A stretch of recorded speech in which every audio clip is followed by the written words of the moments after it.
Have a seat, please. Have a Maraming seat. thank you very much. Thank you. My name is Marge and I'm from the recruitment team of Sykes. What can I call you?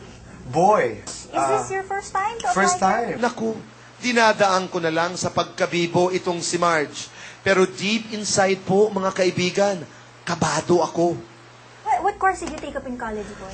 Business management. Business management. Okay. So, boy, what makes you think you're qualified to work in a call center?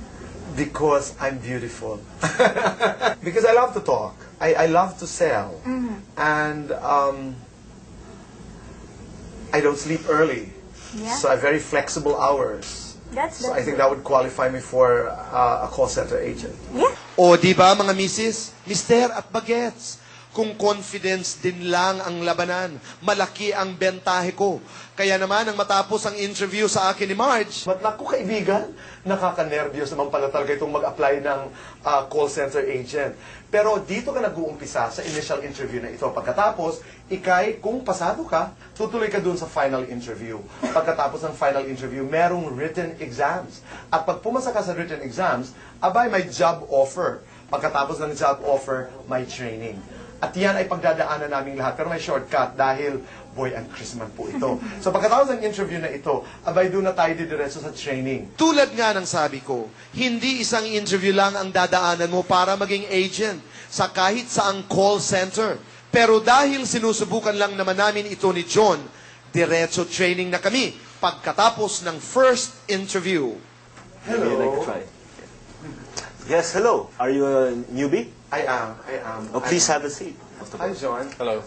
My name is Boy. Hello, boy. What's your name? My name is Mike. I'm your English trainer for today. Thank you, Mike. Nice meeting you. I'm Boy. All right.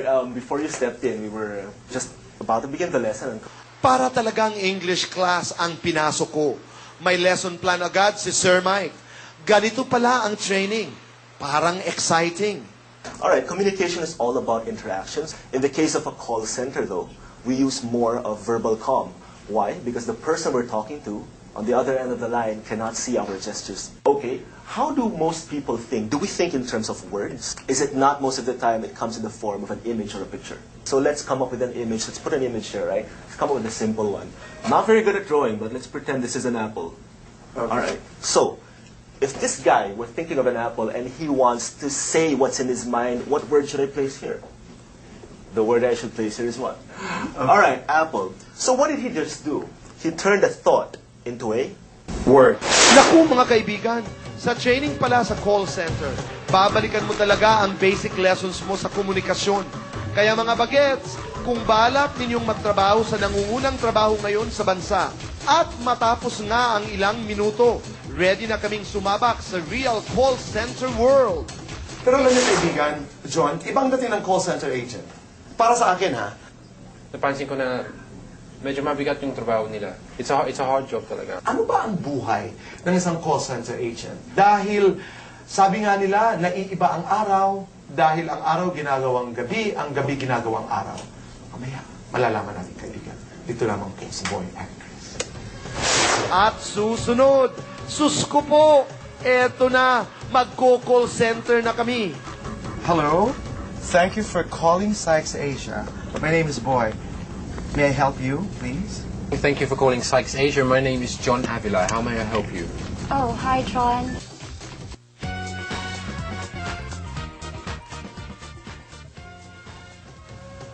Kanina, sinimula na namin ni John ang aming pag-a-apply dito sa Sykes. Isang call center na sikat sa bansa. Dahil ang pagiging call center agent ang talagang nangungunang trabaho ngayon sa atin. Kami mismo ni John ang susubok kung paano nga bang tumatakbo ang buhay nila.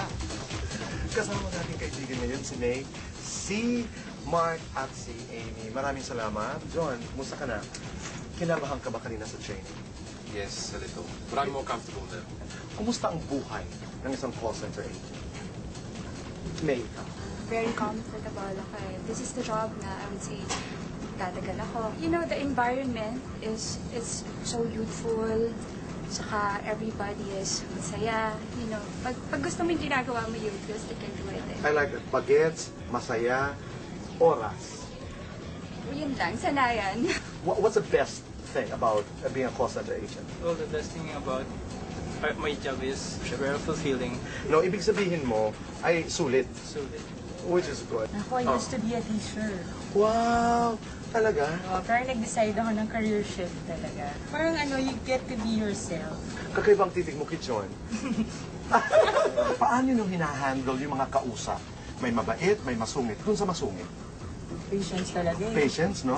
Honestly, yung rewarding, we're putting also the Philippines sa world map na we're not just good and excellent in communication skills. We're intelligent people. Nagugulat sila. Totoo. Pag tinanong, where are you located? Pag sinabi mo, I'm physically located in Manila, Philippines. What? Gaganon sila. Di parang long year. Naku, kahit ang sarap ng usapan namin, dapat yata umupo na kami ni John sa cubicle namin bago pa kami masita ng mga boss namin dito para masimulan na rin namin tumanggap ng unang kliyente namin. Pero mga kaibigan, hindi po tunay na kliyente ng Sykes ang makakausap namin. Ang ginawa namin, isang simulated call. Ibig sabihin, binigyan kami ng call center agents para i-test kami kung may natutunan kami sa tinuro sa amin. Hello? Thank you for calling Sykes Asia. My name is Boy. May I help you, please?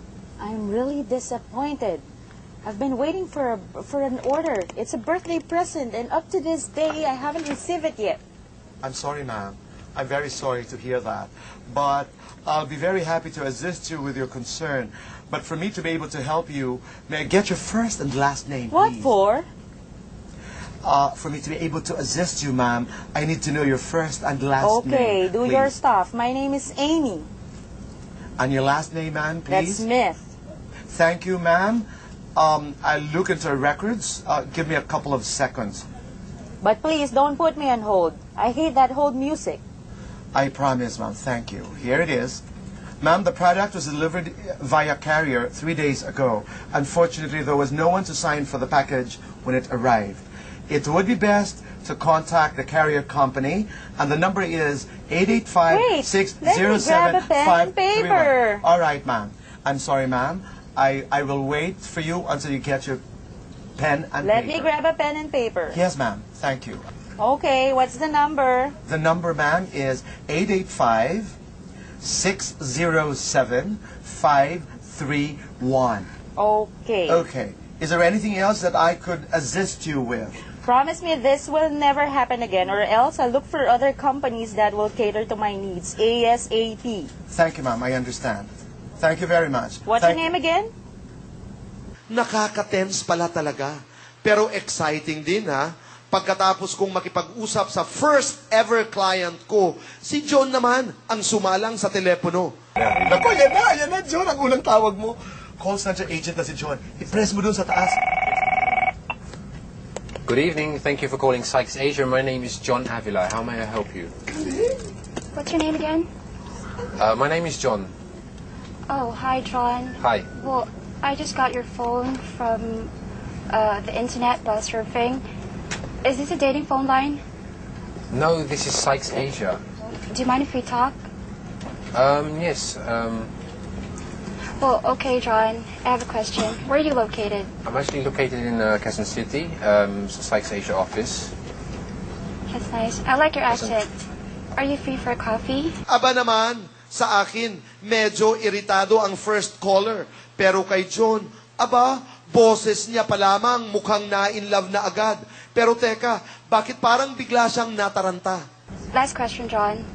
Do you go for boxers or brief? Naku, nakakagulat din pala maging agent dahil hindi mo tansya ang ugali ng kausap mo. Tulad ng test call kay John na isang babaeng nagpanggap na naghahanap siya ng date. Kaya kita nyo, nataranta agad si Kapitan Boom. Bakit? Ano mga tinatanong sa'yo? She's asking me if I wear boxes or brief. Ako hindi ako tinanong kanina, kaya galitan lang ako. Bakit ikaw tinatanong? All in all, napakasaya ng experience ko dito sa Sykes. Ang dami kong natutunan sa buhay ng isang call center agent. Mahirap kung sa mahirap. Pero rewarding ang magtrabaho dito. At parang tayo, pati sila. Turingan sa isa't isa, magkakapamilya. Yan ang dapat nangunguna sa ating isipan.